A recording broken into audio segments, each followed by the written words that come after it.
ظالم جس وقت ظلم کرتا ہے نا، اس وقت وہ یہ سمجھ بیٹھتا ہے کہ میں ہمیشہ اسی طاقت میں رہوں گا۔ ظالم جب ظلم کرتا ہے تو وہ سمجھتا ہے کہ شاید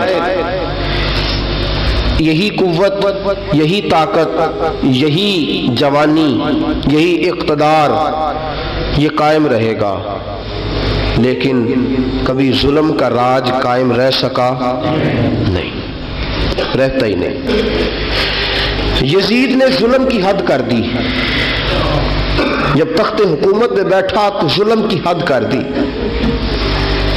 حد کر دی اس نے سمجھا تھا کہ شاید یہ اقتدار میرے پاس رہے گا، شاید یہ تخت جو میں نے سجایا ہے اس پہ سجا رہوں گا، بنا رہوں گا، قائم رہوں گا۔ اسے سمجھ نہیں نہ آئی کہ حکومتیں ظلم سے نہیں عدل سے قائم رہتی ہیں۔ میرے عمر فاروق رضی اللہ تعالیٰ عنہ کی حکومت عدل سے قائم تھی تو 12 سال قائم رہی، 12 سال قائم رہی، اور عمر چلے گئے، عدل کرتے کرتے چلے گئے۔ میں اگلے جمعے بیان کروں گا حضرت عمر کے بارے میں۔ جناب عمر چلے گئے، عدل کرتے کرتے دنیا سے رخصت ہو گئے، لیکن مدینے کی گلی سے بھی جا کے پوچھو گے تو عمر کے عدل کی گواہی دے گی۔ مدینے کی گلی اور مٹی بھی کہے گی کہ عمر عادل تھا۔ یزید نے ظلم کیا نا، پورے 4.5 سال رہا، لیکن اس کا خیال تھا کہ میں جمع رہوں گا، بنا رہوں گا، رہ سکا نہیں، رہ سکا، کیونکہ اللہ غافل ہے، اللہ کو پتہ ہے۔ اور ایک اور بات بھی، ایک اور جملہ بھی کہنے لگا ہوں، اسے بھی یاد رکھیے گا، ظالموں کو مددگار بھی مل جاتے ہیں، ظالموں کو مددگار بھی مل جاتے ہیں، بلکہ ظالموں کے مددگار زیادہ ہوتے ہیں، بدی جلدی پھیلتی ہے، گناہ جلدی پھیلتا ہے، ظالموں کے مددگار زیادہ ہوتے ہیں۔ یزید کو مددگار ملے، ابن سعد ملا، ابن زیاد ملا، شمر ملا، خولی بن یزید ملا، بڑے اسے مددگار ملے جو کہتے تھے کہ بالکل کوئی خطرہ ہی نہیں، دنیا تو ترستی ہے تیری دید کو، اور سب خیر ہے، ہر جگہ امن ہی امن ہے۔ یزید جب ظلم کر رہا تھا تو سمجھتا تھا مجھے کوئی نہیں پوچھے گا، کوئی میرے قریب نہیں آئے گا، لیکن یارو اس تک دنیا کا کوئی بندہ تو نہیں پہنچ سکا، لیکن اللہ کا قہر تو پہنچ گیا نا، اللہ کے انصاف کا ہاتھ تو پہنچ گیا نا، رب تو ہے نا دیکھنے والا۔ عبید اللہ ابن زیاد کے دربار میں جب سیدنا امام حسین کا کٹا ہوا سر پہنچا نا، اس نے ایک چھڑی پکڑی، اور چھڑی پکڑ کے نا تو امام حسین کے لبوں پہ مارنے لگا، کہنے لگا تجھے کہا تھا نا بات مان جا، کٹا ہوا سر تشت میں رکھا ہے، تجھے کہا تھا نا بات مان جا۔ راوی کہتا عبید اللہ ابن زیاد نے چھڑی ماری اور اس نے بے ادبی کی، کہنے لگا تو تھا ہی اس قسم کا، تیرا یہی حال ہونا چاہیے تھا معاذ اللہ۔ حضرت بریدہ اسلمی حضور کے صحابی دربار میں موجود تھے، فرمایا ابن زیاد تو برا ہے، تیرا باپ برا ہے، چھڑی پیچھے کر، کئی بار میں نے ان لبوں کو مصطفیٰ کو بوسے دیکھے ہوئے دیکھا ہے، پیچھے کر، پیچھے کر، ہٹا لے۔ راوی کہتے ہیں کہ 1 2 3 4 5 6 سال گزر گئے، وہی کوفے کا دربار، وہی محل، وہی تخت اور وہی تشت جس میں امام حسین کا سر رکھ کے لایا گیا تھا۔ 6 سال کے بعد مختار ثقفی حکمران بن گیا۔ مختار ثقفی نے کہا کہ میں چن چن کے ماروں گا وہ بندے جنہوں نے امام حسین کو قتل کیا تھا۔ 1 نہیں 2 نہیں 4 نہیں 6000 بندہ مارا اس نے، چن چن کے۔ راوی کہتے ہیں کہ یہ ابن زیاد 30,000 فوج لے کے نہر فرات کے کنارے میدان کربلا کے سامنے آیا اور اس نے جہاد کیا۔ مختار ثقفی نے ابراہیم بن مالک کو بھیجا، فرمایا جاؤ قتل کر کے لاؤ۔ لڑائی شروع ہو گئی، یکم محرم کو ہوئی تو پھر بند ہو گئی، پھر 5 کو شروع ہو گئی، پھر 7 کو شروع ہو گئی، 10 محرم کا دن آ گیا 6 سال کے بعد، وہی ظہر کا وقت آ گیا، وہی عبید اللہ ابن زیاد جس نے امام حسین رضی اللہ تعالیٰ عنہ کو قتل کروایا تھا، وہ گرا ہوا ہے اور زمین پہ گرا ہے، اس کی گردن پہ ابراہیم بن مالک نے پیر رکھا اور اس کی گردن کو کاٹ کے تشت میں رکھا، اور تشت میں رکھ کے جب اس نے کوفہ بھیجا، وہی تخت جس پہ عبید اللہ ابن زیاد نے بیٹھ کے امام حسین کے مبارک لبوں پہ چھڑی ماری تھی، اسی تشت پہ رکھ کے جب اسی عبید اللہ ابن زیاد کا سر سامنے رکھا تو کوفے کے اس دارالخلافہ کے ایک کونے سے ایک بابا بولا اور بول کے کہنے لگا، لوگوں گواہ رہنا میرا رب بڑا عادل ہے، گواہ رہنا اللہ بڑا عادل ہے۔ چیختا ہے، کونے سے پکارتا، کہتا لوگوں عدل ہو گیا، انصاف ہو گیا، عدل ہو گیا، انصاف، دیکھو دیکھو۔ جب حسین کا سار آیا تھا، ابن زیاد نے گستاخی کی تھی تو کونے سے آوازیں نکلنے لگی تھی کہ زیاد برا ہے، حسین اچھا ہے۔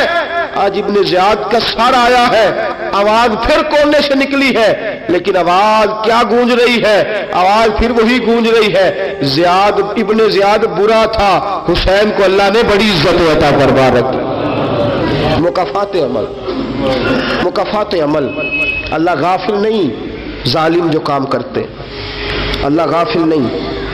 6 سال کے بعد وہی دن، وہی وقت، وہی گھڑی، وہی لمحہ، وہی سارا نظام، وہی دربار، انسان ڈرتا نہیں، انسان باز آتا، عبرت پکڑتا۔ ابن زیاد اس وقت کہتا تھا کہ میں جاؤں حسین کے پاس، یہ میں جو ہوتی ہے یہ مروا دیتی ہے۔ شیطان نے کہا تھا انا خیر منہم، میں بہتر ہوں، بس ختم ہو گیا، ختم ہو گیا۔ ابن زیاد قتل ہوا، وہی تاریخ، وہی زمانہ، اللہ کریم نے اس کو ذلت کی موت دی، مرا، اور 30,000 فوج لے کے نکلا تھا، پھر بھی بچ سکا نہیں۔ یہ ابن زیاد کا حال ہوا۔ ابن سعد صحابی کا بیٹا تھا، نبی پاک علیہ السلام کے پیارے صحابی کا بیٹا تھا، جناب سعد بن ابی وقاص کی اولاد تھی۔ لیکن یاد رکھنا، اگر ایک صحابی کا بیٹا یزید بن سکتا ہے تو دوسرے کا ابن سعد بھی بن سکتا ہے۔ اور صرف یوں ہی توجہ نہ کیا کرو، ابو جہل کا بیٹا بھی تو صحابی رسول بن گیا تھا نا۔ یخرج الحی من المیت ویخرج المیت من الحی، رب فرماتے ہیں میں زندوں سے مردے اور مردوں سے زندے نکال دیا کرتا ہوں۔ میں کبھی کبھی کعبے کے اندر بت بھی رکھوا دیتا ہوں، گھر میرا اور میرے ہی شریک اس گھر کے اندر راج کرتے رہتے، میری بے نیازی ہے، کچھ کا کچھ کر دیتا ہوں۔ ابن سعد مختار حکمران بنا تو مختار ثقفی نے ابن سعد کے بیٹے حفص کو بلایا، اور مزے کی بات یہ ہے کہ مختار جو بعد میں حکمران بنا نا، بڑی یاری تھی اس کی ابن سعد کے ساتھ۔ جتنے قاتلان امام حسین تھے وہ کوفہ چھوڑ کے بھاگ گئے، دوڑ گئے۔ اور ایک بات یاد رکھنا، ظالم بزدل ہوتا ہے، ظالم بزدل ہوتا ہے، اس کے اندر وہ اطمینان نہیں ہوتا، تو ڈر لگتا۔ بھاگ گئے سارے کوفہ چھوڑ کے، لیکن ابن سعد نے کہا مختار میرا یار ہے، مجھے کچھ نہیں کہے گا۔ اس کے گھر والوں نے سمجھایا کہ تو دوڑ جا، تیرا تو ظلم بھی بہت زیادہ ہے، دوڑ جا تو۔ اس نے کہا نہیں میرا یار ہے، مجھے کچھ نہیں کہے گا۔ اس نے کہا تو نبی پاک کے نواسوں کا نہیں بنا تو تیرا یار تیرا بنے گا، تو رسول پاک علیہ السلام کے خاندان کا نہیں بنا، ان کا تو نے احترام نہیں کیا، یاری کا۔ اس نے کہا نہیں مجھے کچھ نہیں کہنے والا، تم چھوڑو اس بات کو۔ حفص کو پیغام بھیجا، بیٹا آیا۔ مختار نے کہا تیرا باپ کدھر ہے؟ اس نے کہا جی ابا جی اب باہر نہیں نکلتے، بس گھر کے کونے میں بیٹھ کے اللہ اللہ کرتے ہیں۔ اس نے کہا اچھا کیا کرتے ہیں؟ کہا جی گوشہ نشین ہو گئے۔ اس نے کہا اب تیرا باپ گوشہ نشین ہوا ہے؟ اب گوشہ نشین ہوا ہے؟ بھیڑیے سے لومڑی نے کہا کہ جاؤ شکار کر لو، تو بھیڑیا کہنے لگا بوڑھا ہو گیا تھا نا، بھیڑیا کہنے لگا نہیں میں نیک ہو گیا ہوں، میں نے شکار کرنا چھوڑ دیا ہے۔ میں کسی جانور کو تنگ نہیں کرتا، تو لومڑی کہنے لگی نہیں بادشاہ سچی بات کر، اب تجھ سے دوڑا ہی نہیں جاتا، اب شکار پکڑا جاتا، اب تجھ سے دوڑا نہیں جاتا پکڑا، اب تیرے اندر آج بھی طاقت آئے تو کم کرے نہ، تو اب بھی چھوڑنے والا، اب تجھ سے دوڑا نہیں جاتا۔ ملا رومی فرماتے ہیں بوڑھا ہو کے تو بھیڑیا بھی نیک ہو جاتا ہے۔ کہا کہ جاؤ تمہیں بلا رہا ہے، کہا نہیں جی میرے ابا جی نا آپ اندر رہ کے اللہ اللہ کرتے، اس نے کہا اسے اللہ اللہ یاد آئی ہے، اب اللہ اللہ یاد آئی ہے، کچھ گناہ ایسے ہیں جو رب معاف نہیں کرے گا۔ فرمایا وہ جتنی مرضی نمازیں پڑھے، جتنے مرضی روزے رکھے، جتنی مرضی نفل پڑھے، سارا کچھ کر لے، لیکن اللہ کبھی حسین کے گستاخ کو معاف نہیں کرے گا، کبھی نہیں معاف کرے گا، اس لیے کہ جو حسین کا بے ادب ہے وہ دراصل رسول پاک کا بے ادب ہے، اللہ اسے معاف کرے گا؟ ظالم میں اس نے ظلم کیا، ابھی 6 سال ہی تو گزرے تھے، 6 سال ہوئے صرف۔ ابن سعد بھیجا بیٹے کو، کہا جا اب اپنے باپ کو جا کے کیا تجھے مختار بلاتا ہے، بات سنے آ کے۔ ڈر گیا، میں نے کہا ظالم بزدل ہوتا ہے، کہنے لگا اس سے جا کے کہو میں نہیں آ سکتا، بیمار ہوں۔ اس نے کہا چلو وہ نہیں آ سکتا تو ہم تو جا سکتے ہیں نا، ہم تو جائیں گے نا۔ ابن سعد نے بھیجے 10-12 بندے، فرمایا جاؤ زندہ نہ لے کے آنا، میرے پاس زندہ نہ لے کے آنا۔ گئے، بیٹے کو حفص کو گرفتار کر کے کھڑا کر دیا، اور جناب یہ جو ابن سعد تھا اس کو بھیجا، کہا جب تم اس تک پہنچو نا تو جا کے گردن مارنا اس کی، اور مجھے اس کی وجود نہیں دیکھنا، صرف کٹا ہوا سر دیکھنا ہے۔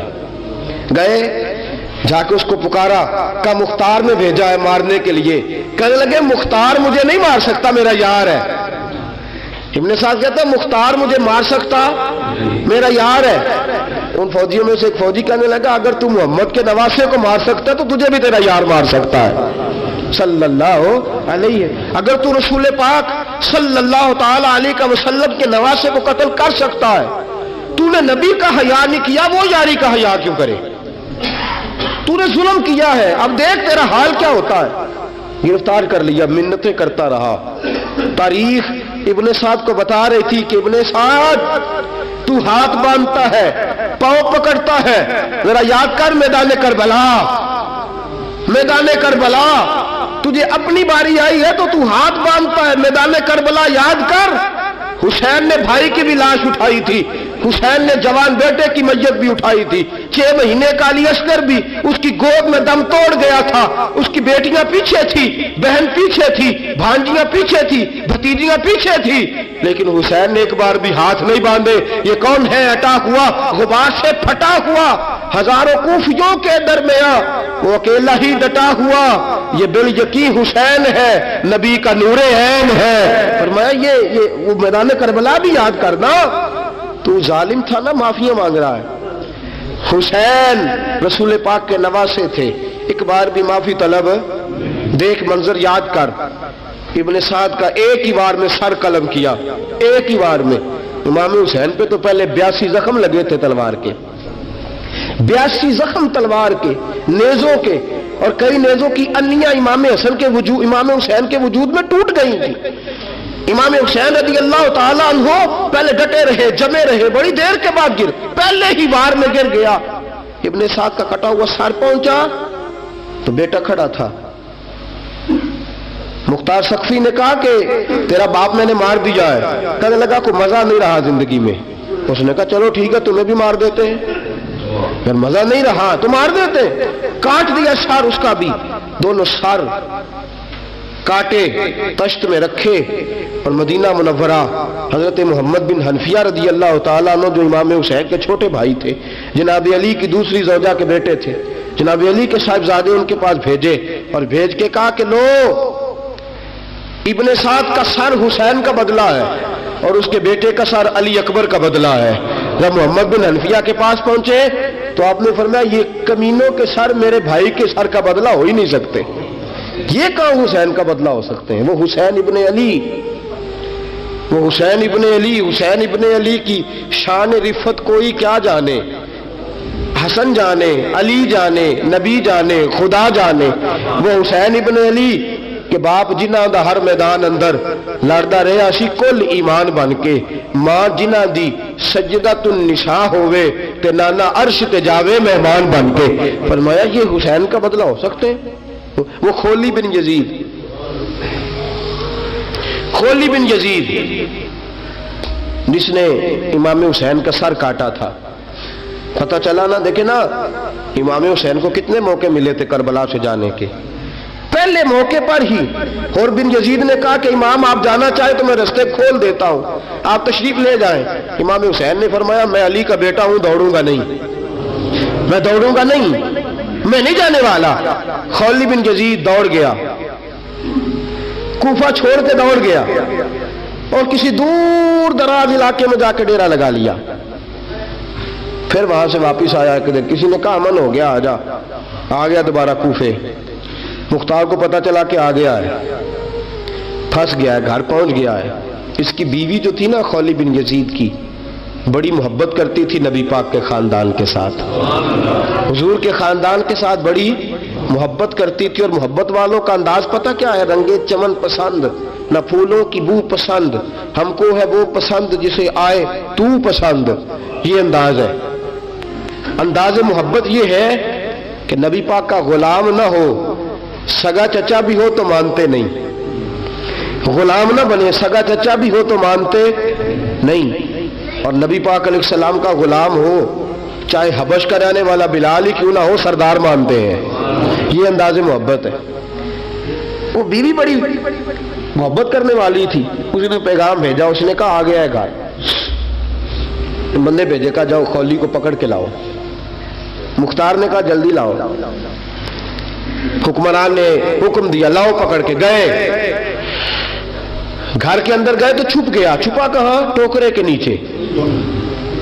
میں نے کہا ظالم بزدل ہوتے، ایک ٹوکرے کے نیچے چھپ گیا۔ بیوی سے کہنے لگا، ان سے کہنا میں گھر کوئی نہیں، ان سے کہو میں گھر نہیں۔ بیوی کہنے لگی چلو ٹھیک ہے۔ دروازے پہ گئی، وہ کہنے لگے ہم خولی بن یزید کو گرفتار کرنے آئے ہیں۔ منہ سے پکار کے کہنے لگی گھر کوئی نہیں، منہ سے، اور ہاتھ کے اشارے سے کہنے لگی وہ ٹوکرے کے نیچے چھپا ہوا ہے۔ منہ سے کہنے لگی کوئی نہیں گھر، تاکہ سن لے، اندر سن لے۔ منہ سے کہنے لگی کوئی نہیں، ہاتھ کے اشارے سے کہنے لگی چھپا ہوا ٹوکرے کے نیچے۔ گئے، جا کے ٹوکرا ہٹایا، اپنے پاس بہت ساری دولتیں اور جائیدادیں وہ ساری دے دی۔ کہنے لگا یہ میرے پاس کتنا پیسہ ہے، یہ بہت سے کاغذات ہیں، یہ کتنے زیورات ہیں، لے لو، مجھے چھوڑ دو۔ انہوں نے کہا وہ حکومت کدھر ہے جس کے لیے تم نے حسین کا سر کاٹا تھا؟ کدھر ہے وہ تمہارے تخت، اور کدھر گئی وہ تمہاری سلطنتیں، اور کدھر گئی وہ تمہاری دولت اور اقتدار، اور کدھر ہے وہ تمہارا اسلحہ جس کی بنیاد پر تم نے رسول پاک کا خون میدان کربلا میں بہایا تھا، وہ ہمارے سامنے لے کے آ۔ کہنے لگا یہ تھوڑے سے انعامات جو میں نے اکٹھے کیے تھے، یہ دنیا کی گندی دولت، اس کے لیے میں نے میدان کربلا میں امام حسین کا مبارک سر مبارک تن سے جدا کیا تھا، لے لو، مجھے چھوڑ دو۔ انہوں نے کہا نہ دنیا میں لے تجھے چھوڑیں گے اور نہ اللہ ہی تجھے قیامت کے دن چھوڑے گا۔ گرفتار کر کے لائے، گرفتار کر کے لائے۔ مختار نے کوفے کے بازاروں کے اندر اعلان کیا کہ آؤ باہر نکلو، تمہیں بتاؤں حسین ابن علی کا خاندان گرفتار کر کے انہی کوفے کی گلیوں میں پھرایا گیا تھا نا، یہی گھمایا گیا تھا، آؤ تمہیں دکھاؤں خدا کا انتقام اور اللہ تبارک و تعالیٰ کا انصاف تمہیں دکھاؤں، آؤ میدانوں میں نکلو، گھروں سے باہر آؤ۔ مختار ثقفی اگرچہ بندہ آباد میں یہ بھی ٹھیک نہ نکلا، لیکن بعض اوقات میرے نبی پاک علیہ السلام نے فرمایا اللہ اپنے دین کا کام اپنے نافرمان سے بھی لے لیا کرتا ہے، اس نے کام لینا ہو فاسق سے بھی لے لیتا ہے۔ اللہ نے لے لیا کام، نکلو میدانوں میں، نکلے باہر، چوک بھر گئے، گلیاں بھر گئیں، کوفے کے محلات بھر گئے۔ مختار نے کہا لوگوں 6 سال پہلے کی تاریخ بھی ذہن میں رکھنا، اور آج کا دن بھی تم کبھی مجیب و خولی بن یزید ہے کہ یہ نعرے لگاتا تھا کوفے کی گلیوں میں کہ میں نے حسین کا سر کاٹا ہے، میں نے حسین کا سر کاٹا۔ تمہارے سامنے کھڑے، پوچھو اس سے پوچھا بھی تو نے حسین کا سر کاٹا؟ کہنے لگا جی میں نے تو بالکل نہیں کاٹا تھا، میں تو انعام کے لیے نعرے لگاتا تھا، میں نے تو نہیں کاٹا۔ اس نے کہا چلو ابھی کرتے ہیں تیرا بندوبست۔ زخم لگائے تلوار کے ساتھ، اس کے وجود پر زخم لگائے، اور جب نڈھال ہو گیا، خون بہ گیا، زمین پہ گر گیا، تو مختار نے کہا اس کے وجود کو آگ لگا دو، زندہ کو جلا دو۔ جب وہ جل رہا تھا راکھ اڑ رہی تھی، لوگ کہہ رہے تھے کہ دیکھو یاد رکھنا اللہ نے رسی ڈھیلی کر دی تھی، اب رب نے رسی کھینچی ہے، تو دیکھو خدا سے بڑا کسی کا انصاف نہیں ہے۔